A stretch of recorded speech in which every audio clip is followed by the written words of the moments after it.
Hello, I'm reading out of Life as Carola by Joan Grant. She is a writer of her farm memories. This is her second book she published. I think it was published in 1938-9 or something.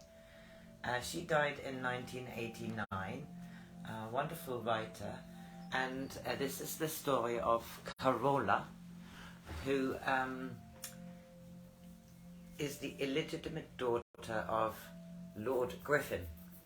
And this is now chapter 4. I've just read that was Donnelly, who has taken them in. We are now at the house of the Magnolias. This is the first part of chapter 4. I have to change that. House of the Magnolias. Mother now began to worry because she wasn't earning any money.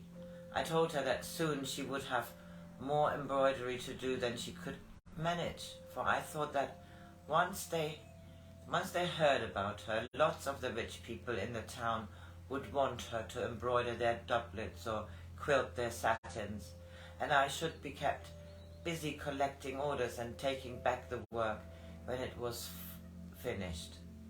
I decided to go from house to house until I found the sort of people we needed.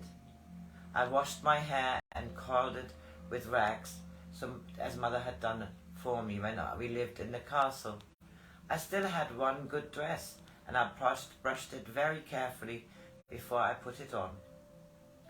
The knocker of the first house was too high for me to reach, and though I banged on the door with my fist, nobody came. The servant at the next one said, "We want no beggars here," and when I tried to explain to him that I was not a beggar, he shouted at me and pushed me off the steps. I fell and grazed my hand quite badly, but it didn't matter because my dress wasn't torn. At house after house, no one would listen to me.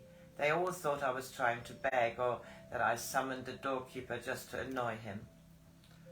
When I reached the top of the hill, I came to a large villa, set back from the road in its own garden. The wrought iron gates were locked, but through them I could see 4 magnolia trees shading the path to the front door.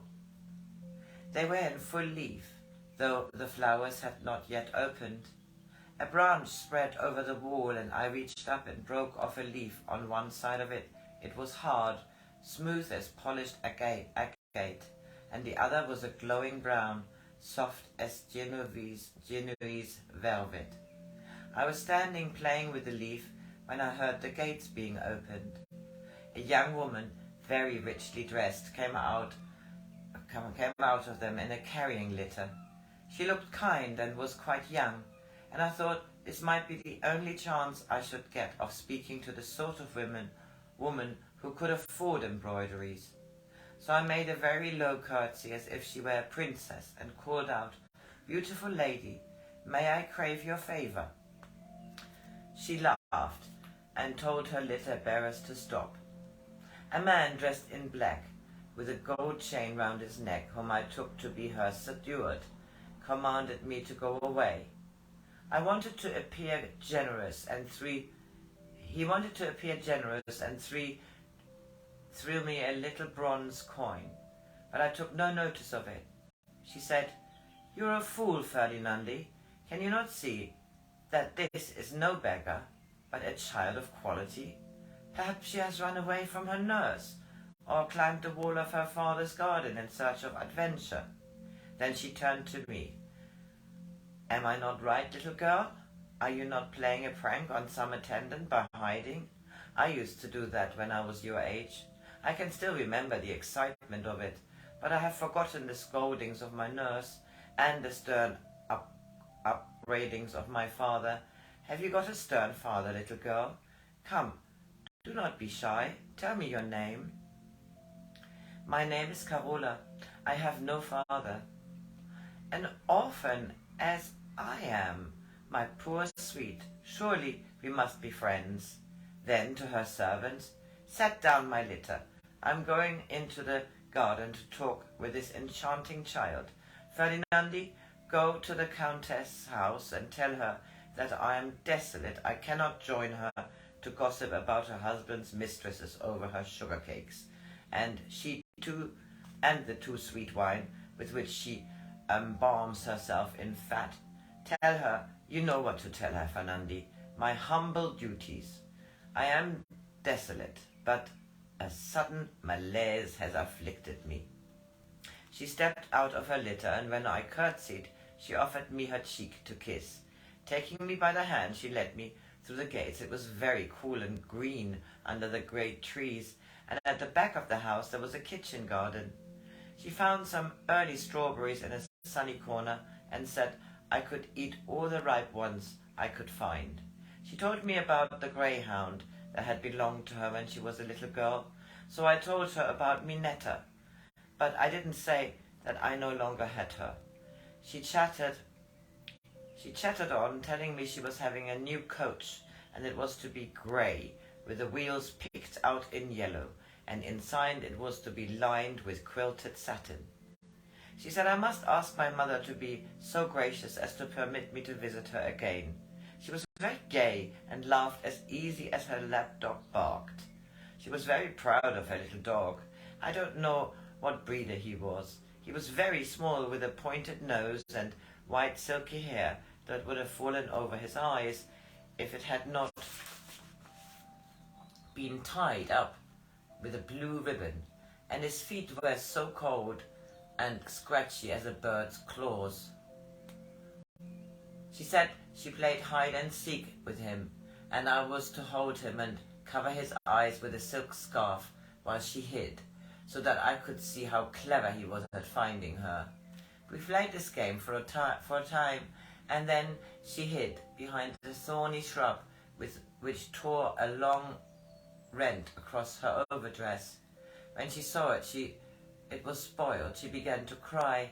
As she dabbed her eyes with a lace handkerchief, I wondered if she had ever cried real tears, if she had ever been really unhappy. She wouldn't have been moved by such a little thing as a torn dress when she must have had so many dresses. She seemed so distressed that I told her my mother was even more skilled at embroidery than whoever had made her dress had been, and I was sure she could mend it, so it was even better than it was before. She said, I could not ask your mother to mend my dress as if she were a sewing woman. But she is a sewing woman, at least a sewing woman, but she is a serving woman, at least a sewing woman. We have very little money, so won't you let me bring her to see you? Or let me take this dress to her? When you see how beautifully she has mended it, there may be other things you want her to do for you, and perhaps you will tell your friends about her. The lady gathered her skirts away from me and looked at me as if I had turned into a frog. Fernandi was right. You are a beggar after all. What a fool I have been to spend my morning playing with a scullion's child. I'm not a scullion's child. My mother and I are poor. She has no embroidery for a living. Clothes like you wear for a living. She has to embroider for a living. Clothes like you wear for a living. She slapped my face, which I suppose I deserved, and said,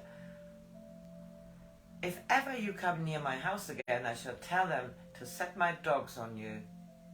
I looked very hard at the little ball of yapping fluff she called a dog, and said, you need have no fear that I shall try to see you again.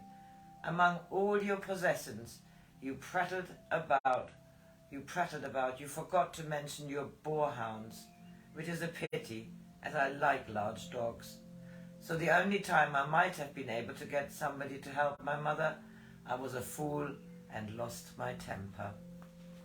I stop this here, it's getting a bit dark.